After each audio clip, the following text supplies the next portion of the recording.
Well, just about everyone knows that Texas and oil go hand in hand, but what you may not know is that this week marks the 125th anniversary of the modern age of oil in the Lone Star State. Here's Bob Buckaloo. They say it looked pretty much like this: a small collection of buildings in a place called Gladys City, a few miles from Beaumont in southeast Texas. It was here that a man named Anthony Lucas had a hunch.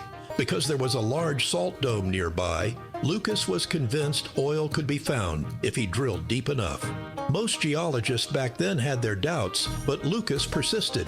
And this week in 1901, Anthony Lucas and his hunch paid off.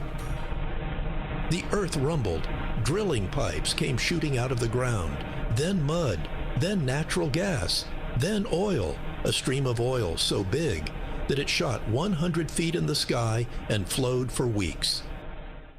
At the Museum of the Gulf Coast in Port Arthur, Tom Neal serves as executive director.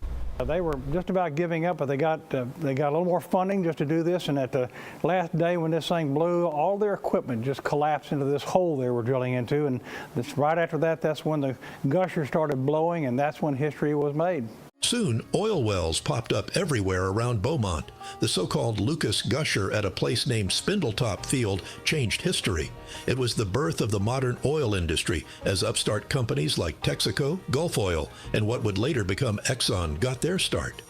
Today, Texas accounts for 43% of the nation's crude oil production.